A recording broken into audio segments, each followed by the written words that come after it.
எல்லோருக்கும் வணக்கம். நேற்று 2 படம் பார்த்தேன். நேற்று காலையில் ஃபஸ்ட்டு ஒரு படம் பார்த்தேன். அந்த படம் எதேச்சியாக நான் எப்போவுமே காலையில் ஒரு 8 மணி 9 மணிக்கு எப்போவுமே காலையில் எழுந்திரிச்ச உடனே ஒரு படம் பார்ப்பேன். அது அப்படி எதேச்சியாக நான் வந்து சும்மா ஓடிடி பிளாட்ஃபார்முக்குள்ளே போய் நமக்கு என்ன தோணுதோ, எந்த ஸ்டில்லு பார்க்கணும்னு தோணுதோ, எந்த படம் பார்க்கணும்னு தோணுதோ அந்த படத்தை அப்படியே ஓட்டி ஒரு 10 நிமிஷம் பார்ப்போம். அந்த படம் நம்மளை உள்ளே இழுத்துச்சுன்னா அந்த படத்துக்குள்ளே ட்ராவல் ஆகும் அப்படின்ட்டு என்னோடய டெய்லி வழக்கமாக அதை வச்சுருப்பேன் நான். அப்படி நேற்று பார்த்த படம் வந்து ஒரு செவ்விந்தியர்கள் பற்றியான ஒரு படம் பார்த்தேன். பரி மை ஹார்ட் உடன் நீ அப்படின்னு சொல்லிட்டு ஒரு படம். அந்த படம் பார்த்து முடிச்சுட்டு ஒரு பெரிய ஒரு மாதிரி படம் முடிஞ்ச உடனே அந்த படம் கொடுத்த தாக்கம் வந்து ரொம்ப டிஸ்டர்ப் பண்ணிச்சு. நான் உடனே ஆஃபீஸுக்கு போய் என்னோட அசிஸ்டன்ட் எடுத்துக்கிட்டு அந்த படத்தை பார்க்க சொல்லி அதை பற்றி டிஸ்கஸ் பண்ணிகிட்டு இருந்தோம். இந்த படம் பார்த்து முடிச்சதுக்கப்புறம் அதை பற்றி ஒரு டிஸ்கஷன்லாம் போனதுக்கப்புறம் நைட்டு ஒரு 11 o'clock வந்து அம்பேத்கரை வந்து இந்த படத்தை அனுப்பி விட்டார். இதை பார்த்துட்டு காலைல வா ஈவினிங் ஃபங்க்ஷனுக்கு வந்துருங்க அப்படின்னு சொல்லி இப்போ இந்த படம் பார்த்தோம். எல்லாம் என் அசிஸ்டன்ஸோட சேர்ந்து அந்த படம் பார்த்தேன். ஏதோ தெரியல சம்மந்தம் இல்லாமல் இந்த 2 படத்துக்குமான ஒரு பயங்கரமான ஒரு கனெக்ஷன் இருந்துச்சு. பயங்கரமான ஒரு தாக்கம் இருந்துச்சு. கிட்டத்தட்ட நானும் என் அசிஸ்டண்ட்டும் பயங்கரமான ஒரு டிஸ்கஷனுக்குள்ளே போனோம். ஒரு 6-7 மணிக்கு தான் நான் காலைல படுக்க போனோம். இந்த 6 மணியுமே இந்த 6 மணி வரைக்கும் என்ன உரையாடல் இருந்துச்சுன்னா, 2 படங்களுமே வந்து மிகப்பெரிய தாக்கத்தை ஏற்படுத்தியிருக்கு. 2 படங்களும் வெவ்வேறு வடிவமான போராட்ட வடிவங்களை முன்வைக்கிற படங்கள். இப்போ வந்து எனக்கு என்ன தோணுச்சு அப்படின்னா, மயிலாடு பார்த்துட்டு என்னன்னா, இந்த மயிலாடு படத்துக்குள்ள நிறைய விஷயங்கள் இருக்கு. நான் வந்து இந்த படத்தோட தாக்கத்திலேருந்து பேசுறதுனால சொல்றேன். இது சரியா இது தப்பா, இந்த முடிவு, இந்த வடிவம், எளிய மக்களோட கடைசி ஆயுதம், எளிய மக்களோட கடைசி முடிவு, இதை இப்படி முன்மொழியலாமா, இதை வைக்கலாமா அப்படின்னு சொல்லி ஒரு காரசாரமான விவாதத்துக்கு நம்ம தள்ளப்பட்டோம். எனக்கு என்ன அப்படின்னா, எங்கிட்ட நான் என்ன பதில் சொல்ல போகிறேன்னு சொல்லிட்டு என்னோட உதவி இயக்குநர்கள் வந்து ரொம்ப காரசாரமான விவாதத்துக்கு அழைச்சிட்டு போனாங்க. ஒரு 6 மணி வரைக்கும் ஒரு பயங்கர டிஸ்கஷன். ஏன்னா நிறைய பேத்துக்கு இந்த முடிவு சரியா அப்படிங்கிற பெரிய குழப்பம் இருந்துச்சு இந்த படத்தோட முடிவில். பட் நான் என்ன பண்ணேன்னா, இந்த 2 படத்தையும் மண்டக்குள்ள ஓட்டி பார்த்துக்கும்போது ஒரு மிகப்பெரிய தத்துவமாக நிலைநிறுத்தப்படக்கூடிய, ரொம்ப நிலையானதுன்னு சொல்லப்படக்கூடிய ஒன்று நம்மளை வந்து அடக்கி ஆண்டுகிட்டு இருக்கும்போது, அது வந்து ஒரு வடிவமாக இருந்துச்சுன்னா அதை எடுத்து அது ஒரு பில்டிங்காக இருந்துச்சுன்னா அதை உடைக்கலாம். அது ஒரு கேட்டாக இருந்தால் உடச்சிட்டு திறக்கலாம். அது காற்று மாதிரி பரவிட்டு இருக்கும்போது, அது ஒரு பேர் இருளாக இருக்கும்போது அதை எப்படி வென்றெடுக்கிறது, அதை எப்படி திருத்துவது, அதை எப்படி மாற்றுவது, அதை எப்படி ஜெயிப்பது அப்படிங்கிறது ஒரு பெரிய குழப்பம் இருக்கு. எல்லாத்தையுமே நான் தான் கொடுக்கணுமா, எல்லாத்தையுமே நான் தான் இழக்கணுமா அப்படிங்கிற ஒரு கேள்வியை அசிஸ்டன்ட் முன்னாடி வச்சாங்க. நம்ம ஏன் எல்லாத்தையும் இழக்கணும், அப்படி ஒரு முடிவு இந்த படம் வைக்கதா அப்படின்னு கேள்வி கேட்டாங்க. அப்போ நான் சொன்னேன், ஒரு பேர் இருள் உன்னை சூழும் போது நீ ஒரு பெரிய வெளிச்சத்தை பார்க்க வேண்டிய கட்டாயத்துக்கு உள்ளாக்கப்படுற. இந்த பாயிண்ட் ஆஃப் இந்த படத்தை நீ புரிஞ்சுக்க ட்ரை பண்ணு அப்படின்னு சொல்லி கிட்டத்தட்ட எனக்கு வந்து ஒரு பெரிய வெளிச்சமாக தான் மயிலாடு படம் இருந்துச்சு. ஏன் அப்படின்னா, இந்த படத்துக்குள்ள என்னதான் நடக்கும், இந்த படம் இந்த முடிவு எப்படி தான் போகுதுன்னு நான் யோசிச்சு பார்த்துக்கிட்டே இருக்கும்போது இந்த படத்தோட முடிவு நீ ரொம்பவே தர்க்கத்துக்கு உள்ளாக்கிச்சு. நான் ஏற்றுக்கணுமா ஏற்றுக்கூடாதா அப்படின்னு சொல்லி ஃபர்ஸ்ட் நான் ஏற்றுக்கல. அப்போ நான் கொஞ்சம் நேரம் யோசிச்சுக்கிட்டே இருக்கேன். நைட்லாம் யோசிக்கிறேன், இது எப்படி எங்கள் அப்பா என்ன பண்ணியிருப்பாரு, இதே சூழ்நிலை எங்கள் அப்பா இருந்தால் என்ன பண்ணியிருப்பாரு, எங்கள் அண்ணன் என்ன பண்ணியிருப்பான், நான் என்ன பண்ணியிருப்பேன், அவன் என்ன பண்ணியிருப்பான், இவன் இப்போ ஒவ்வொருத்தருக்கும் ஒவ்வொரு வடிவமாக தெரிய ஆரம்பிக்கும் போது எளிய மனிதர்கள் கடைசியாக தாங்கிட்ட நீ என்கிட்ட இருந்து எல்லாத்தையும் பிடுங்க ட்ரை பண்ணுறேன். என்கிட்ட இருந்து என்னை மீறி என்னோட நிலத்தை பிடுங்குற, ஏன்னா என்னோட நிலத்தை பிடுங்குற, என் உடல் உறுப்புகளை பிடுங்குற, எல்லாத்தையும் நீ பிடுங்குற. உன்னை நான் ஜெயிக்கணும்னு ஆசைப்படுறேனோ இல்லையோ, பட் நான் உன்னைய எப்படி வென்றெடுக்கணும்னு எனக்கு தெரியல, உனக்கு என்ன சொல்லி புரிய வைக்கணும்னு எனக்கு தெரியல. கடைசியா நான் உனக்கு நீ என் இதயத்தை பிடிக்கிட்டு போற, அந்த இதயத்தின் வழி நான் உனக்கு அறத்தை கொடுக்க ட்ரை பண்றேன் அப்படிங்கிறது இந்த படம் சொல்லி முடிக்கும் போது, கிட்டத்தட்ட நான் அந்த படத்தை முடியும் போது என்னோட உதவியாளர்கிட்ட சொன்ன விஷயம் ஒண்ணுதான். நான் என்ன சொன்னேன் அப்படின்னா, இந்த படத்தை நீ வந்து உனக்கு ஒரு எக்ஸ்போசர் இருக்கு, உனக்கு ஒரு அறிவு இருக்கு, அந்த அறிவுல அந்த படத்தை பார்க்காத. ஒவ்வொரு தத்துவத்தின் அடிப்படையிலையும் ஒவ்வொரு வாழ்வினோட தன்னோட எந்த கிளையை பிடிச்சிக்கிட்டு எந்த புள்ளியை பிடிச்சிக்கிட்டு ஒருத்த வாழ ஆரம்பிக்கிறானோ அந்த புள்ளி அவனுக்கு ஒன்று கற்றுக் கொடுத்துருக்கும். இந்த படத்துல இருக்கக்கூடிய அந்த கேரக்டர், சசிகுமார் சாரோட கேரக்டர் தொடக்க காலத்துல இருந்து அது காட்டப்பட்ட நேரத்துல இருந்து அது ஒரு புள்ளியை கைப்பற்றிக்கிட்டு ஒரு பூனையை காப்பாற்றினவன், ஒரு எலியை காப்பாற்றினவன், ஒரு எறும்பை காப்பாற்றினவன், யார் ஒரு மனுஷனை விட்டுட்டு போவானா, ஒரு மனுஷனை விட்டு அவன் எப்பேற்பட்ட அயோக்கியனா இருந்தாலும், அவன் எப்பேற்பட்ட கொடுங்கோலனா இருந்தாலும் அவனை விட்டுட்டு போவானா அப்படிங்கிற கேள்வியை முன்வைக்கும் போது எனக்கு பயங்கரமான ஷாக்காக இருந்துச்சு. நம்ம என்ன நினைக்கிறோம் அப்படின்னா, நம்மளோட அறிவை பயன்படுத்தி, நமக்குள்ள எக்ஸ்போசரை பயன்படுத்தி நம்ம காட்டப்படுற ஆர்ட் ஃபார்முக்குள்ள நம்மளோட கேள்வி கேட்டுகிட்டே இருக்கும். ஆனால் ஆர்ட் ஃபார்ம் அப்படிங்கிறது நம்மளோட எக்ஸ்போஸை வச்சு மட்டும் பார்க்கக்கூடியது கிடையாது. அங்கே காட்டப்படுகிற மனிதர்கள் அவர்கள் அதை எப்படி வென்றெடுத்தார்கள், அதை அந்த அந்த மனிதர்கள் அந்த அந்த உயரிய உன்னதத்தை எப்படி அடைந்தார்கள், தங்களை எப்படி மீட்டெடுத்தார்கள் அப்படிங்கிறத காட்டக்கூடியது தான் ஆர்ட் ஃபார்ம். அந்த ஒரு முக்கியமான ஆர்ட் ஃபார்ம் வேலையை இந்த படம் மயிலாடு செஞ்சிருக்கு. முழு இரவையும் கைப்பற்றின படம் தான் மயிலாடு. என்னோட முழு இரவையுமே யோசிக்க வச்ச ஒரு படம் தான் மயிலாடு. நிச்சயமா சசிகுமார் சாருக்கு ரொம்ப நன்றி சொல்லணும். ஏன்னா சசிகுமார் சாரோட தொடக்க காலத்துல நமக்கு தெரியும். தொடக்க காலத்தில் நான் சசிகுமார் சாரில் பயப்படுவேன், இப்போ என்ன கதை கொண்டு வர போகிறா தெரியல அப்படின்னு சொல்லிட்டு.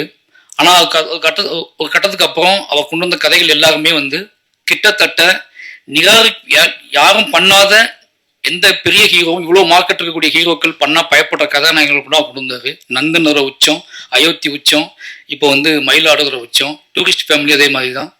கிட்டத்தட்ட சசிகுமார் சார் நமக்கு அசிஸ்டன்ட் சொல்லும் போதே கதை யோசிக்கும் போதே சசிகுமார் சார் இருக்காரு, நம்பி யோசிங்கன்னு சொல்கிற அளவுக்கு ஒரு முக்கியமான ஒரு வேலையை செஞ்சுட்டு இருக்காரு.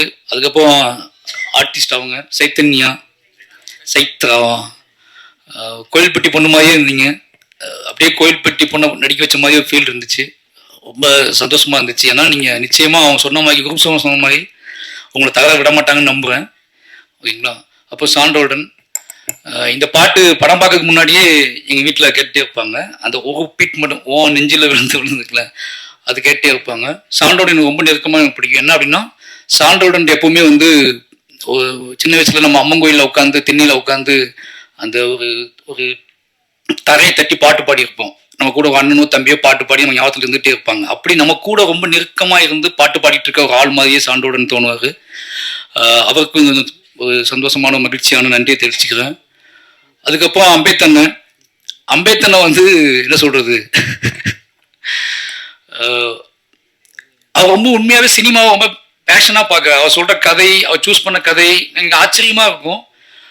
ஏன்னா கமர்ஷியலாக எல்லாரும் பேசிட்டு இருக்கும்போது தம்பி அவர் மற்ற படங்களை பற்றியான ரிவ்யூ சொல்லும்போது கமர்ஷியலாக பேசுவார். தன்னோட படத்தை பற்றி பேசும்போது மட்டும் நல்ல கதை தம்பி அப்படிம்பார். மற்ற படம் சார் என்ன படம் விட்டுருக்கு அப்படின்னு கேட்டால் அது ஒன்றும் ஒப்பிடாத படம் இருக்கு அப்படிம்பாரு. ஒன்றும் இல்லை தம்பி, சுவாரஸ்யமாகவே இல்லை, ரொம்ப லேகாக இருக்கு அப்படி இப்படிம்பாரு. சரி உங்கள் படம் எப்படின்னு கேட்டால் படம் ரிலீஸ் ஆக மட்டும் கேட்போம், எப்படி வந்திருக்கு படம் அப்படின்னா தம்பி எப்படி ஒரு நல்ல கதை தம்பி அப்படிம்பாரு. அந்த ஒரு பெரிய அவர் சூஸ் பண்ற கதைகள் இருக்குல்ல, அது நிச்சயமாவே அவருக்கு ஏதோ பாயிண்ட் அந்த கதைக்குள்ள இருக்கணும். அது இல்லை அப்படின்னா அந்த கதையை சூஸ் பண்ணி அவர் ரிலீஸ் பண்ண எல்லா படத்துலையுமே அப்படி ஒரு விஷயம் இருந்திருக்கு அப்படிங்கிறத நீங்க பார்த்தாலே தெரியும். ரொம்ப நன்றிண்ணே இந்த மாதிரி ஒரு படத்தை நீங்க திருப்பி பண்ணதுக்கு. அப்போ ராஜ்மோகனுக்கு மறுபடியும் நன்றி சொல்லிக்கிறேன். ஏன்னா அப்படின்னா திருப்பி தன்னோட போராட்ட வடிவத்தை எதன் மூலமாவது தான் ஒரு ரிப்போர்ட்டராக இருக்கும்போது, எழுத்தாளனாக இருக்கும்போது சந்தித்த அத்தனை மனிதர்களையும் எப்படியாவது தன்னோட திரையில காட்டிடணும்னு ஒருத்தர் துடிக்கிறது இருக்குல்ல, அது ஒரு முக்கியமான விஷயம். எப்படி பார்த்தா நான் இப்போ யோசிச்சு பார்க்கும்போது எனக்கு என்னோட கதை நான் எழுதும்போது எனக்கு எல்லா மனுஷங்களும் நான் பார்த்த மனுஷங்களும் ஞாபகம் வந்துட்டே இருப்பாங்க. அதில் நானும் இருப்பேன். அதனால எனக்கு அது ஈஸியாகிடும். ஆனால் அவர் நடைப்பயணம் போகும்போது, பாதசாரியா போகும்போது, ரிப்போர்ட்டரா போகும்போது, கொலை விசாரிக்க போகும்போது, ஒரு நடிகைகிட்ட பேட்டி எடுக்க போகும்போது நீ பார்த்த எல்லா மனிதர்களையுமே தன் கதைகளை கொண்டு அவர்கள் அறியாமல் விட்டது, அவர்கள் ஏமாற்றப்பட்ட கதையை, அவர்களுக்கே தெரியாமல் அவர்கள் ஏமாற்றப்பட்ட கதையை ஒரு திரைக்கதையை வடிவமாக்கி அதை எப்படியாவது முரண்டு பிடிச்சி அதை கொண்டு போய் சேர்த்துடணும்னு அவர் தொடர்ந்து வேலை செஞ்சுட்டு இருக்கிறது ஒரு முக்கியமான வேலை. அந்த வேலைக்காக ராஜ்மோகன் எவ்வளவு பாராட்டினாலும் தகும். ஏன்னா அவருக்கு நல்லாவே தெரியும் இதை எப்படி டோட்டலா மாற்ற முடியும் தெரியும். ஆனாலும் தொடர்ந்து அதை வேலை செஞ்சுக்கிட்டே இருக்காரு. இதை வேற ஒன்றா பண்ணலாமா, இந்த கதையை நம்ம திருப்பி ஏன் எளிய மனிதர்களை, ஏன்னா இங்கே எளிய மனிதர்களை கதையாக்கும் போது அந்த வடிவம், அந்த கிராஃப்ட் சின்னதாயிடுது. அதுவே பாதியத்துக்கு ஒரு பயத்தை கொடுத்துருது. ஏன்னா எல்லாருமே சின்னதாக தெரியுவாங்க. அது நம்மளோட கிராஃப்டே சின்னதாக மாதிரி நமக்கு சந்தேகம் கொடுத்துரும். ஆனால் அதுக்குள்ள அந்த கிராஃப்டுக்குள்ள அந்த சின்ன எளிய மனிதர்களை உள்ள வச்சுக்கிட்டு தன்னோட பகடியின் மூலமாக தாங்கிட்ட இருக்கக்கூடிய ஒரு பார்வையின் மூலமாக ஒரு நீங்கள் அறியாத ஒரு உண்மையை உங்களுக்கு கடத்தி அது ஒரு மிகப்பெரிய உங்களை வெக்கி தலைகுனியை வச்சு இப்படிமா மனுஷங்க இருக்காங்க அப்படின்னு சொல்லி உங்களை அந்த படத்தை உள்வாங்க வச்சு ஜெயிக்கிற ஒரு வேலையை ராஜ்மோகனை பண்ணிகிட்டே இருக்காரு. அதனால ராஜ்மோகனுக்கு எப்பவுமே தமிழ் சினிமா ஒரு நன்றிக்கடன் பட்டிருக்கு. ஏன்னா இப்படியாப்பட்ட மனிதர்கள், இப்படியாப்பட்ட இயக்குநர்கள் இருக்கணும் அப்படிங்க எனக்கு நிறைய விஷயங்கள் தெரிய ஆரம்பிக்குது. அதனால ராஜ்மோகனுக்கு எவ்வளோ நன்றி சொன்னாலும் பத்தாது. மற்ற டீமுக்குமே மிக குடும்பம் எனக்கு ரொம்ப ஆச்சரியமா இருந்துச்சு.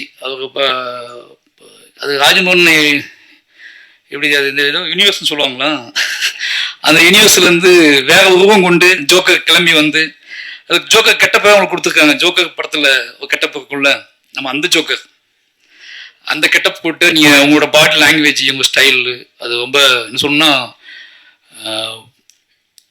விளையாட்டா சிரிச்சு பார்த்துட்டோம். திடீர்னு படம் முடிஞ்சு பார்க்கும்போது யோசிக்கும் போது நம்ம திருநெல்வேலியில ஒரு போர்டு மாட்டி பத்திரிகை வேலை பார்த்துட்டு இருந்திருப்பாங்கல்ல, சீரியஸாக வேலை பார்த்துட்டு இருந்திருப்பாங்க. இன்னைக்கு சோசியல் மீடியா இருக்கும்போது நமக்கு வந்து ஈஸியாக எல்லாரையும் திட்டிட முடியுது, தான் யாருன்னு காமிச்சிட முடியுது, ஏதோ வகையில் தனக்கு ஒன்று கிடைக்குதுங்கிறதுக்கு தெரியுது. ஆனால் ஆரம்ப காலகட்டத்தில் இந்த மாதிரி எங்கேயோ ஒருத்தங்க இருந்துக்கிட்டு எழுதிக்கிட்டே இருப்பாங்க, செஞ்சுக்கிட்டே இருப்பாங்க, கம்ப்ளைண்ட் போட்டுக்கிட்டே இருப்பாங்க, மக்கள்கிட்ட போய் அப்படியே சொல்லணும் துடிப்பாங்க அந்த உண்மையை. அப்படியாப்பட்ட மனிதர்களை நீங்கள் ஞாபகப்படுத்திட்டே இருக்கீங்க அப்படின்ட்டு இருக்கு. அந்த கேரக்டர்ஸும் சரி ஜோக்கரும் சரி அப்படியாப்பட்ட மனிதர்களை நமக்கு ஞாபகப்படுத்திட்டே இருக்குல்ல, அதுவும் பயங்கரமான எமோஷனலான ஒரு வேலை. இந்த கேரக்டர் திருப்பி ஞாபகப்படுத்துச்சு. நான் லா காலேஜ் படிக்கும்போது லா காலேஜ் வாசலில் நின்று ஒருத்தர் ஒத்திலே நின்று போராட்டம் பண்ணிட்டு இருப்பார், தனியாக நின்று போராடுவார், எழுதி போட்டு போவார். அவர் முகத்தை எனக்கு திருப்பி ஞாபகப்படுத்துச்சு. அதுக்காக உங்களுக்கு ஏன்னா நீங்க கொண்டு வர கேரக்டர் வந்து என்ன அப்படின்னா அதுக்குள்ள பகடி இருக்குல்ல, அந்த பகடிக்குள்ளேயே உங்களோட உடல் மொழி கைவிடப்பட்ட ஒரு மனுஷன். எனக்கு அப்பதான் தோணுச்சு, உங்களுக்கு ஹஸ்பண்ட் உங்களுக்கு குழந்தை இல்லையா? அந்த படத்துல வந்து உங்க குழந்தை இல்லை, உங்க ஒய்ஃபை காட்டல, உங்க வீட்டை காட்டல அப்படிங்கும்போது இது வந்து ஒரு மெட்டஃபரா எனக்கு பயங்கரமா டிஸ்டர்ப் பண்ணுச்சு. இவர் எங்க சாப்பிடுவாரு, எங்க தூங்குவாரு, இவர் யாருக்கு முத்தம் கொடுப்பாரு, இவர் யார் மடியில் போய் படுத்துக்குவாரு, இவ்வளவு அடி வாங்கியிருக்காருல, இவருக்கு யார் உத்தரவு கொடுத்துருப்பா, இவ்வளவு விஷயங்கள் வந்துட்டு போயிட்டே இருந்துச்சு. அப்படியாப்பட்ட மனிதர்கள் இருக்காங்க அப்படிங்கிறது வந்து ஒரு பெரிய மன உளைச்சலையும் என்ன சொல்றது அவங்களை ரெகனைஸ் பண்ணி அவங்களை பாராட்டக்கூடிய ஒரு படமாகவும் இந்த படம் இருந்துச்சு அப்படிங்கிற ஒரு பெரிய சந்தோஷம். நிச்சயமாவே மயிலாடு வந்து இன்னைக்கு நீங்க பார்க்குற சினிமாக்கள் நீங்க ஏன்னா நம்ம வந்து பயங்கர நிறைய முன் தீர்மானத்தோட ஜட்ஜ்மெண்டலோட நம்ம வந்து நிறைய சினிமாக்களை அணுகிறோம். ஒரு சின்ன டைம் கூட கொடுக்கறது இல்லை. நம்ம சின்ன விஷயங்கள் கூட நம்ம வந்து என்ன பண்றோம்னா அவங்கவுங்க மொழியில அவங்கவுங்க கதையை சொல்றதுக்கு நம்ம விருப்பப்பட்டது இல்லை. நீங்க உங்களுக்கு பிடித்தமான மொழியில கதை சொல்லு நீங்க கேட்குறீங்க அப்படிங்கிற இடத்துக்கு சினிமா கொண்டு தள்ளி நிப்பாட்டிருக்காங்க. இங்க யாரெல்லாம் சினிமாக்குள்ள யார் வேணாலும் எப்படி மீடியாக்குள்ள நீ யார் வேணாலும் வந்து என்னென்ன மொழியில வேணாலும் எப்படியாப்பட்ட உடல் மொழியோடும் ஒரு வீடியோ பேசி போட முடியுமோ அதே மாதிரி தான் சினிமாவும் நீங்க ஆகிருக்கு. சினிமாக்குள்ள நிறைய மனிதர்கள் உள்ள வந்து தனக்கு தெரிந்த மொழியில தனக்கு தெரிஞ்ச வாழ்க்கையை ரொம்ப ஆணித்தரமாகவும் தனக்கு கிடைச்ச சொற்ப விஷயங்களை வச்சுக்கிட்டு ரொம்ப முக்கியமான விஷயத்தை கடத்திட்டு போயிடுறாங்க. அப்படி ஒரு ரொம்ப காம்பேக்டா ரொம்ப நல்ல நீட்டா ஒரு கமர்ஷியல் பேக்கேஜோட மட்டும் இல்லாம, கமர்ஷியல் மீன்ஸ் நான் சொல்றது என்ன அப்படின்னா, நீங்க சினிமா பார்க்க வரீங்க, எங்கிட்ட சினிமா இந்த கதைக்கு முன்னாடி இந்த கதை இனி 2.5 மணி நேரம் தாக்கு பிடிக்குமா அப்படிங்கிற கேள்வியோடு தான் உட்காருங்க. அதுக்கப்புறம் தான் கதைக்கு முக்கியத்துவம் கொடுக்குறாங்க. அதையும் மைண்ட்ல வச்சு ராஜமோகனா தன்னோட பாக்கெட்லாம் சேர்த்து ஒரு அழுத்தமான ரொம்ப மனதை நெகிழக்கூடிய வாழ்வின் மீது பெரிய நம்பிக்கை வரக்கூடிய பெரிய தத்துவங்களை ஜெயிக்க முடியுமா, பெரிய அதிகாரங்களை ஜெயிக்க முடியுமா, அதெல்லாம் காத்துல பரவிட்டாங்க, இனிமேல் அவங்க ஜெயிக்கவே முடியாது அப்படிங்கிறத தாங்கிட்டு இருக்க எளிய தத்துவத்தை வச்சு அடிச்சு காலி பண்ணியிருக்காரு. அது ரொம்ப முக்கியமான விஷயமா அந்த படத்துல பாக்குறேன். ஏன்னா வேற வழியில் இவங்க எப்படி ஜெயிக்கிறதுனே தெரியல. ஜெயிக்கவே முடியாதுன்னு நினைச்சிட்டு இருக்க மனிதர்களை தாங்கிட்டு இருக்கிற ஒன்னே ஒண்ணு அறம், அந்த அறத்தை வெற்றி ஜெயிக்க முயற்சி பண்ணியிருக்காரு, ஜெயிச்சிட்டார். அவருக்கு மொத்த டீமுக்கும் என்னோட நன்றியும் வாழ்த்துக்கள்.